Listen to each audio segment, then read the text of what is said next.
Bismillahirrahmanirrahim. Assalamualaikum warahmatullahi wabarakatuh. Para pendengar yang dihormati lagi dikasihi sekalian, alhamdulillah wassalatu wassalamu ala Rasulillah wa ala alihi wa sahbihi wa man walah. Asyhadu an la ilaha illallah wahdahu la syarikalah wa asyhadu anna sayyidana Muhammadan abduhu wa rasuluh la nabiyya ba'dah. Sallallahu alaihi wa alihi wa sallama tasliman katsira tayyiban mubarakan fih. Astaghfirullahal azim min kulli dhanbin zahiran wa batina, la haula wa la quwwata illa billahil aliyyil azim. Rabbi inni lima anzalta ilayya min khairin faqir. Rabbana atmim lana nurana waghfir lana innaka ala kulli syai'in qadir. Alhamdulillahi rabbil alamin. Para pendengar yang dikasihi sekalian, sebelum ini kita telah bicara berkenaan dengan Ramadan, bulan keilmuan.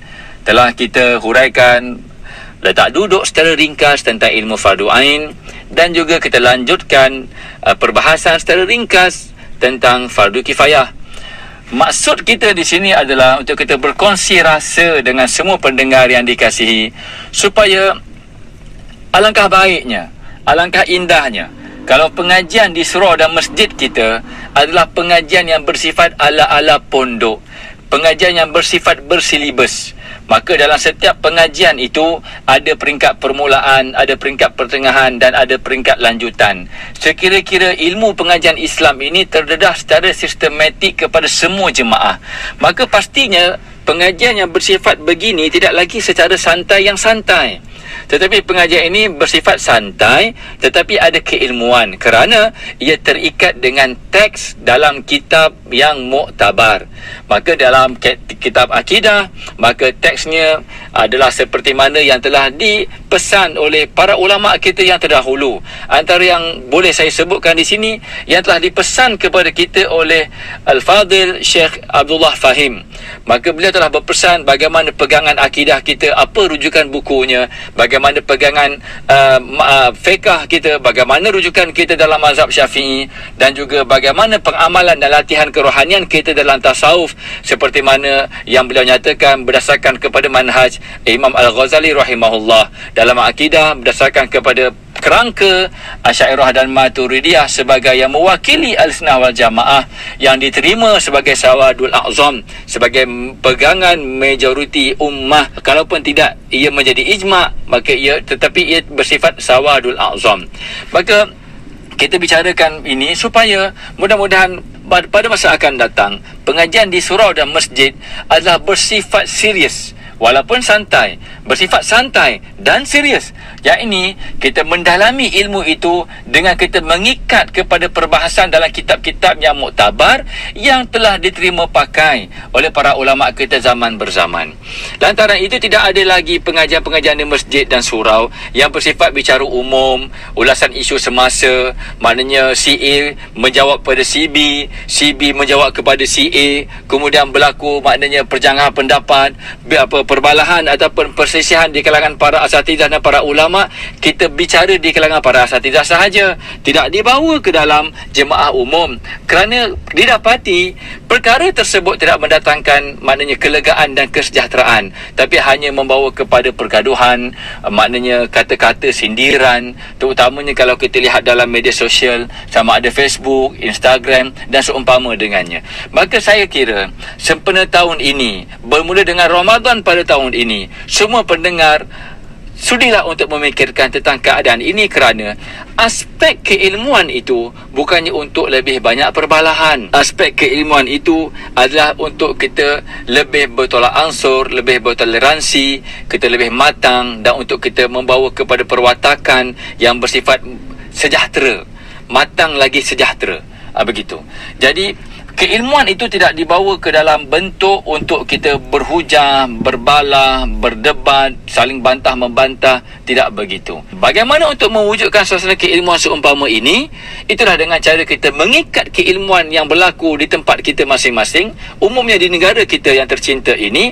Kita mengikat dengan perbahasan dalam kitab yang muktabar, bukan hanya semata-mata pandangan dan pendapat serta persepsi daripada kita yang mengajar, ataupun persepsi dan pendapat daripada kita yang mendengar mana-mana kuliah yang dijalankan di mana-mana surau dan masjid. Mungkin perkara ini agak baru mungkin kerana kita dapati ramai di kalangan jemaah kita yang ingin berkuliah secara santai, maknanya supaya nanti dalam kuliah itu sebagai kelegaan sementara menunggu maghrib dan isyak begitu. Cuma saya kira dengan perkara-perkara yang berlaku dewasa ini, kita perlu sedikit upgrading dalam pelaksanaan kuliah di negara kita, iaitu santai tapi berisi, penuh dengan adab, penuh dengan akhlak, penuh dengan etika. Bukannya membawa latar belakang peribadi masing-masing, tetapi benar-benar membawa kefahaman yang tuntas dalam keilmuan Islam. Ini terutamanya dari sudut ilmu fardu ain. Kemudian apabila kita lanjutkan perbicaraan berkenaan dengan Ramadan, bulan keilmuan, kita kena faham bahawa untuk belajar mana-mana keilmuan pun harus diawali dengan adab. Apa saja bentuk pengajian harus diawali dengan adab dan harus diteruskan dengan adab dan harus diakhiri dengan adab. Dan yang menjadi indikator yang kita ingin bina adalah adab itu sendiri. Kerana itulah para ulama memberi bidalan, al-ilmu adabun. Ilmu itu adalah adab. La ilma liman la adaba lahu. Maka diperkirakan tidak berilmu bagi mereka yang tiada beradab. Maka pada hari ini, untuk sesi ini dan mungkin sesi yang akan datang, kita nak bicara berkenaan dengan adab dalam keilmuan. Apabila menuntut ilmu, kita harus awali dengan adab. Adab menuntut ilmu adalah, secara bidalan saya nyatakan, kita pergi ke majlis pengajian bukannya untuk mendapat ilmu pengetahuan semata-mata, tetapi lebih daripada itu adalah untuk melatih adab kita kepada guru yang mengajar. Ia meliputi adab secara zahir dan juga adab secara batin.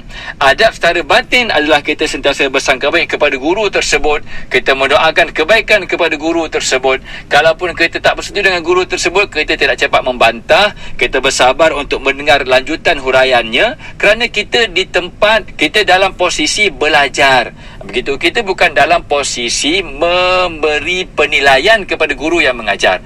Maksudnya apa? Bila guru mengajar, kita bersangka baik kepadanya, mendoakan kebaikan untuknya, kita berdoa kepada Allah agar guru tersebut menjadi asbab kebaikan pula kepada kita.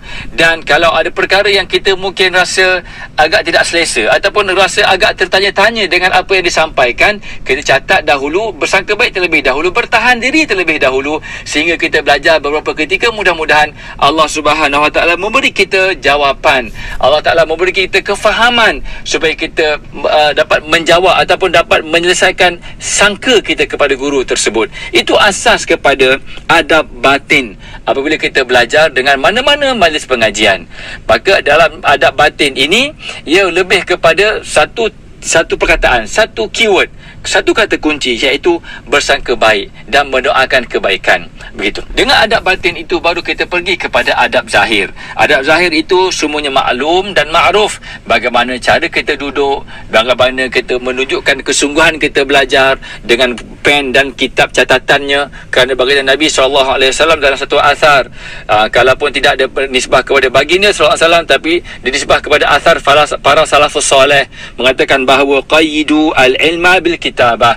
Engkau tambatlah, engkau ikatlah ilmu dengan penulisan. Maka bagi menunjukkan bagaimana adab kita, bagi menunjukkan adab fizikal kita, adab zahir kita, kita pastikan dalam pengajian ada pen, ada kertas, ataupun sekurang-kurangnya handphone untuk kita catat segala perkara yang dikongsikan, yang dihuraikan oleh guru di hadapan kita itu. Kemudian bagaimana rihalnya, bagaimana cara duduknya, bagaimana cara kita masuk ke dalam majlis ilmu. Maka semuanya itu berdasarkan kepada qadar uruf di tempat kita masing-masing. Tapi pokoknya adab zahir itu adalah untuk menunjukkan kesungguhan kita untuk menuntut ilmu, untuk menunjukkan ta'zim dan hormat kita kepada guru yang mengajar ilmu tersebut, dan lebih penting lagi untuk menunjukkan ta'zim kita kepada ilmu itu sendiri, bahawa tidaklah ilmu itu melainkan semuanya ilmu itu milik Allah Subhanahu Wa Taala. Apatah lagi ilmu itu berkaitan dengan ilmu pengajian Islam yang dibincangkan di surau dan di masjid. Maka dalam perkongsian kita pada hari ini, rentetan daripada bicara kita berkenaan dengan ilmu fardu ain dan ilmu fardu kifayah tempoh hari, maka pada hari ini kita fokus kepada adab menuntut ilmu, dan akhirnya matlamat kemuncak daripada menuntut ilmu walaupun di surau dan masjid adalah untuk kita melatih adabiyah Muhammadiyah dalam jiwa dan perwatakan kita masing-masing,